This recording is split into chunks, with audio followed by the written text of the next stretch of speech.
की इस प्रेस वार्ता में आप सबका बहुत बहुत स्वागत है। सबसे पहले पिछले कुछ दिनों में जिन भारतीय नागरिकों की मौत हुई है, खासकर सरहद के पास वाले क्षेत्रों में, मैं अपनी तरफ से, अपनी पार्टी की तरफ से और सभी लोगों की तरफ से उनको बहुत बहुत सांत्वना देना चाहता हूं और अपनी श्रद्धांजलि अर्पित करना चाहता हूं जिन लोगों की मौत पिछले कई दिनों में हुई है। दूसरा, मैं भारतीय सेना, भारतीय वायुसेना, थल सेना, हमारे सैनिकों का, हमारी फौज का जो पराक्रम और शौर्य है, मैं उसको सलाम करना चाहता हूं। और भारतीय सेना ने एक बार दोबारा दिखाया है कि वो दुनिया की सर्वोच्चतम सेनाओं में से एक है। A professional armed forces that is second to none. The valour, the bravery and the professionalism of the Indian Armed Forces is unprecedented and second to none. पिछले 24 घंटों का जो घटनाक्रम है बहुत तेजी से बदला है और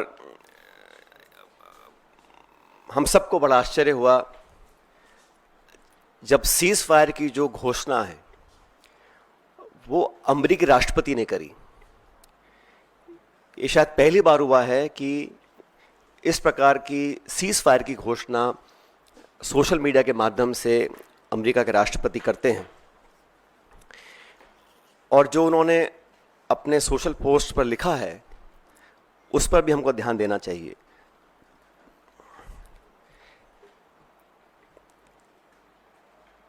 भारत और पाकिस्तान के बीच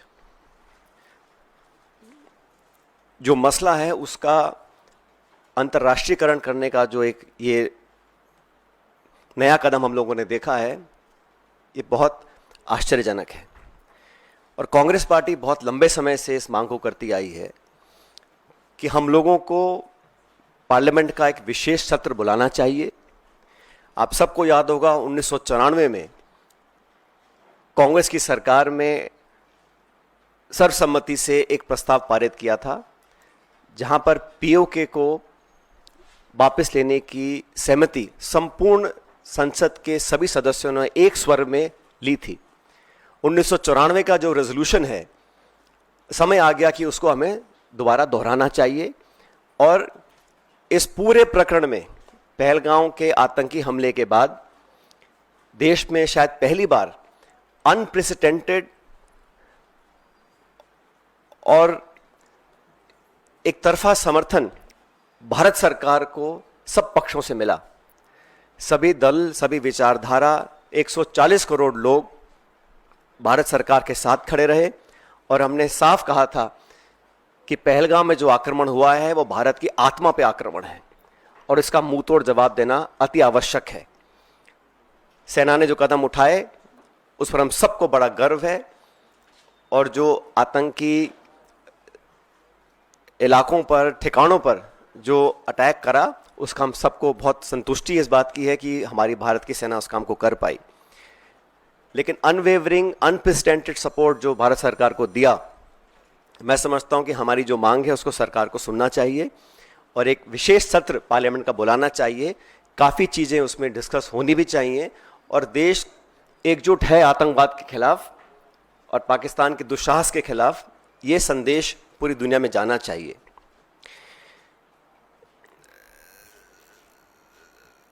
साथियों, जब ये घोषणा मीडिया के माध्यम से, और मैं सिर्फ उन बातों को रखना चाहता हूं जो पब्लिक डोमेन में है, काफ़ी कुछ ऐसी बातें हैं जो हम सबको जानकारी में नहीं है लेकिन जो पब्लिक डोमेन में है उसको देखकर लगता है कि बहुत से सवाल खड़े हुए हैं। अमेरिका का 2 दिन पहले कहना कि it is none of our business, उसके बाद secretary of state, vice president, US president सबसे पहले घोषणा करते हैं कि सीज फायर हो रहा है, उसके बाद पाकिस्तान और भारत भी सीज फायर का ऐलान करते हैं। ये जो मीडिएशन है इसको क्या भारत सरकार ने एक्सेप्ट किया है और किन कंडीशंस पे इस प्रकार की घोषणा अमेरिका ने करी है, ये बहुत बड़ा सवाल है। उसमें कश्मीर का जिक्र किया गया है। सेक्रेटरी स्टेट ने बोला है कि एक न्यूट्रल साइट पर कश्मीर के मुद्दे को, और कितना गलत अमेरिका के राष्ट्रपति जी ने कहा कि हजारों साल पुराना ये मुद्दा है। वो भूल गए कि 76 साल पहले ये एक ही देश था, कोई मसला नहीं था, लेकिन उन्होंने कश्मीर के मुद्दे को उठाया। और मुझे लगता है कि ये इंडिया पाकिस्तान को हाइफनेट करने की एक दोबारा कोशिश की गई है। IMF का बेल आउट करना, पहले भी बैक चैनल डिस्कशंस होते होंगे, डिप्लोमेसी का अपना एक रोल है दुनिया के हर कोने में, लेकिन इस प्रकार वॉशिंगटन से सीज फायर की अगर घोषणा होती है तो कई सवाल खड़े करता है। भारतीय थल सेना के पूर्व जनरल्स ने भी जो बातें बोली हैं उस पर भी हमको ध्यान देना चाहिए।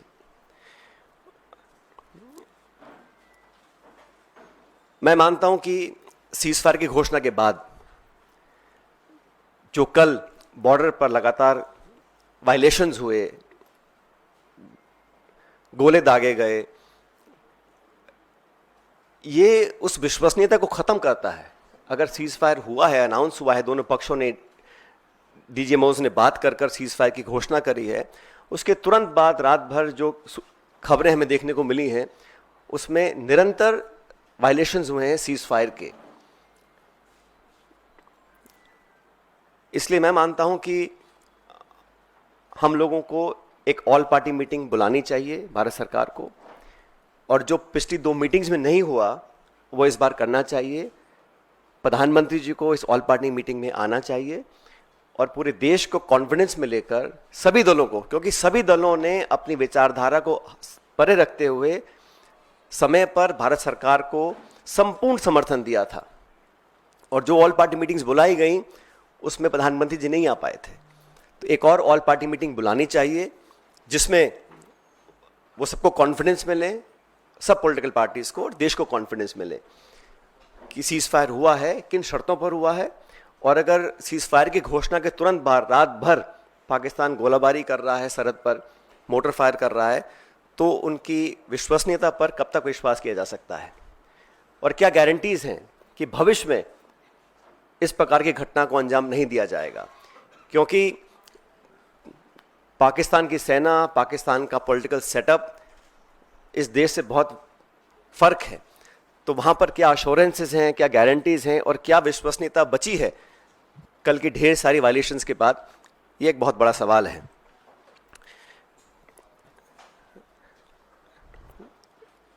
उन्नीस में भी जब युद्ध छिड़ा था तो अमेरिका ने कहा था कि हम बे ऑफ बंगाल में अपना 7वां बेड़ा भेज रहे हैं, we will deploy the 7th fleet. That's what the Americans said. But despite that, the then government and Indira ji went ahead and did what was in a supreme national interest. आज हम उनको याद करते हैं कि वो नेतृत्व ऐसा था जहां पर नेशनल इंटरेस्ट को सबसे ऊपर रखा गया। और आज भी आपको याद होगा जब पार्लियामेंट पर आक्रमण हुआ था, वाजपेयी जी प्रधानमंत्री थे, सोनिया गांधी जी नेता प्रतिपक्ष थी, सदन के पटन पर उन्होंने खड़े होकर कहा था कि भारत, पूरा देश, पूरा विपक्ष सरकार के साथ है, जो भी उचित कदम उठाना है उसको उठाएं और निसंकोच उठाएं, हम आपके साथ रहेंगे। उन्हीं परंपराओं को कायम रखते हुए प्रमुख विपक्षी दल कांग्रेस पार्टी और तमाम दलों ने, चाहे वो खरगे जी हों, राहुल गांधी जी हों, हम सब ने सरकार को पूरा समर्थन दिया था। लेकिन इस प्रकार जो सीज फायर की घोषणा अमेरिकी राष्ट्रपति करते हैं, कुछ घंटे के बाद उसको वेरीफाई पाकिस्तान और इंडिया करते हैं, तो कहीं ना कहीं इस कश्मीर मुद्दे पर भी जो स्टेटमेंट्स आए अमेरिका की तरफ से, उस पर सरकार को अपना पक्ष रखना चाहिए, क्योंकि ये बायलैटरल इशू है। इसका अंतर्राष्ट्रीयकरण करने की जो कोशिश की जा रही है इस पूरे प्रकरण के माध्यम से, मैं उसको ठीक नहीं समझता हूं।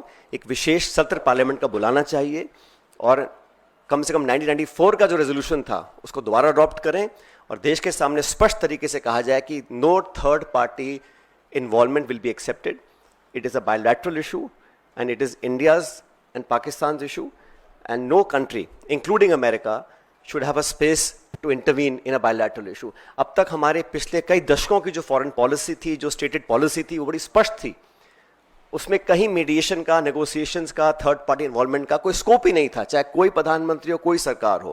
लेकिन जो अमेरिका का स्टेटमेंट आया है, उस पर इन सारी चीज़ों के ऊपर एक सवाल उठना लाजमी बनता है। इसलिए मैं इतना अपील करूंगा कि ऑल पार्टी मीटिंग सरकार को बुलानी चाहिए तुरंत प्रभाव से। और हमारे सैनिकों ने पिछले दिनों में जो कर दिखाया है, मुझे लगता है कि उस पर हम सबको बड़ा फख्र है, बड़ा नाज है। और हमारी सेनाओं का जो बल, जो ताकत, जो शौर्य, जो वीरता, जो कार्यकुशलता, जो प्रिसिशन, जिस जांबाजी से उन्होंने मजा चखाने का काम किया है पाकिस्तान को, उन सब पर हमको बड़ा नाज है, बड़ा फख्र है। Thank you.